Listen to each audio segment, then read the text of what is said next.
Bonjour à tous et à toutes, j'espère que vous allez bien. J'ai le plaisir de vous retrouver aujourd'hui pour la présentation du tarot métal de Bérengère de Moncy.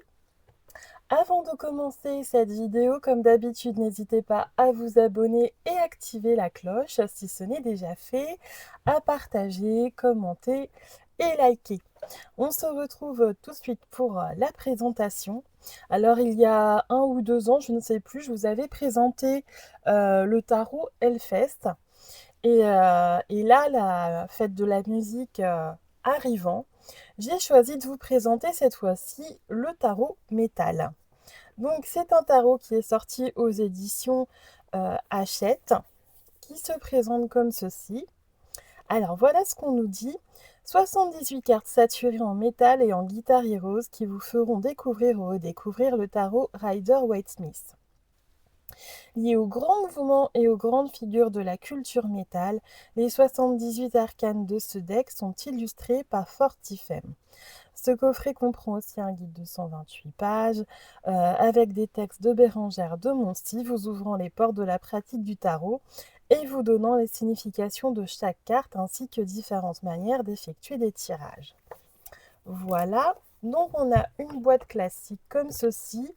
Alors tout comme le tarot métal d'ailleurs, c'est la même présentation. On a des cartes qui sont vraiment très grandes. Donc, faut avoir vraiment de grandes mains si vous voulez les battre dans le sens de la largeur. Le tarot métal avait des tranches rouges métallisées, si mes souvenirs sont bons. Là, vous avez un espèce de taupe foncé. C'est pas une couleur franche, donc ça peut aussi bien être du marron que de l'anthracite, donc je dirais plutôt du taupe. Euh, En métallisé aussi. Voici pour le dos des cartes. Donc dos des cartes réversibles. On a le petit livret sur lequel on reviendra après. Et voici pour les cartes. Voilà. Le fou. Alors, ne comptez pas sur moi pour nommer les personnages, parce que même si je les reconnais physiquement, je n'ai jamais été capable de retenir les noms des groupes, etc. Je sais ce que j'écoute, mais individuellement, je serais incapable de nommer les personnes. Voilà. Je n'ai jamais su faire, je ne saurais jamais. Alors, c'est vrai qu'à l'époque, quand j'avais pris le tarot du Hellfest, j'y avais eu un petit coup de cœur supplémentaire pour celui du Hellfest, mais j'avais hésité entre les deux. Mais celui-ci a un avantage. Alors déjà, les illustrations sont très jolies aussi, hein, c'était vraiment une question de préférence. C'est que les arcanes mineurs sont un peu plus illustrés que celui du Hellfest. Oh, on a une carte de la tour qui est sublime. On a des très très jolies illustrations, hein. Je ne sais pas pourquoi j'avais pas craqué. J'avais dû devoir choisir à l'époque et ma préférence s'était portée sur celui du Hellfest. Mais là, j'avoue qu'au fur et à mesure que je découvre les cartes, je suis très contente d'avoir celui-ci aussi. Donc, mention spéciale pour mon petit mari qui a sponsorisé l'achat de ce tarot. C'est lui qui m'a fait la surprise. Et ben, c'est vrai que je ne regrette pas. On a des arcanes mineures qui sont plus travaillées, plus intéressantes, je trouve, dans celui-ci.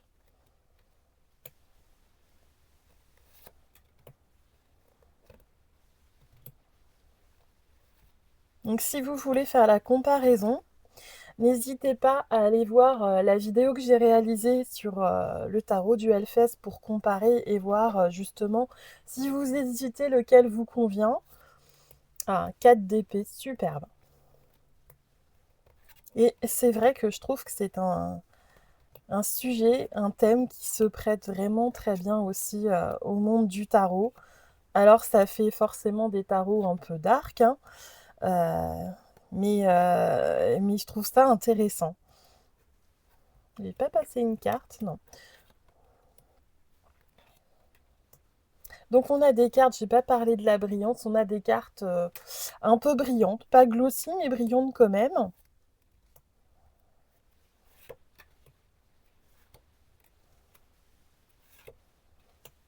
Évidemment, comme d'habitude, on ira se tirer une petite carte à la fin pour avoir une idée du type de message qu'on peut obtenir avec ce jeu. Alors évidemment, avec des tarots comme ceci, c'est quand même bien d'avoir les bases parce que ça change pas mal la donne. Et on peut être désorienté, hein. On a quand même pas non plus des références très classiques en termes de tarot. Donc pour faire les associations, c'est soit vous pouvez le considérer comme un oracle, au pire des cas si ça vous parle mieux comme ça, sinon c'est vrai que pour un débutant, soit il va rester accroché à son livre, hein, ce qui est tout à fait honorable, le livret est fait pour ça. Mais si vous aimez faire à l'intuitif, c'est quand même mieux d'avoir de bonnes bases tarologiques, sinon ça peut être un petit peu complexe. Voilà, alors le livret, avant de se tirer une carte.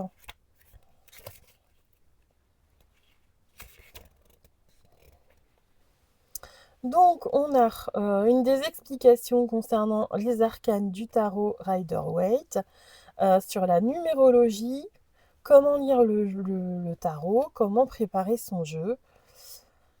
On a les tirages classiques qui sont proposés à une carte, 3 cartes en croix celtique. Ah, et on a le tirage du pentagramme inversé qui évidemment se prête magnifiquement au jeu. Voilà. Et c'est bien, on a quand même une petite note sur ce que représentent les suites. Ça fait quand même une base intéressante, même si c'est pas une base de tarot très classique. Alors, on va se prendre une petite carte pour le plaisir et lire un petit message pour avoir un exemple.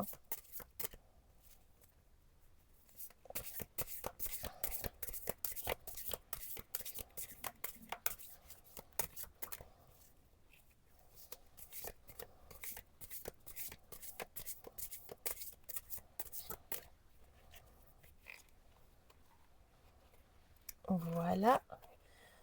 Et qu'est-ce qu'on a? On a le valet d'épée. Hop, on va aller voir le petit message en exemple. Donc, on va quand même regarder pour les arcanes majeures. Vous avez tout ça. Donc, on a quand même un texte très complet pour les arcanes majeures. Les mineurs, ça a l'air plus succinct.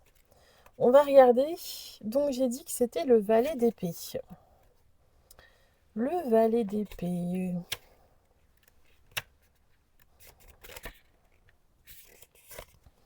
Donc, nous, il est à l'endroit. Donc, carte à l'endroit.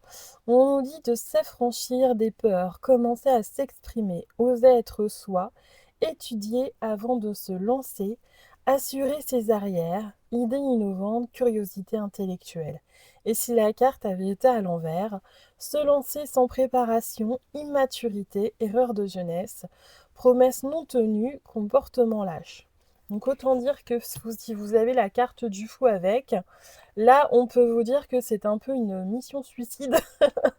On arrête la mission, on reprend à zéro et on réfléchit un petit peu sur son sujet, on arrête de se lancer comme ça à l'aveugle.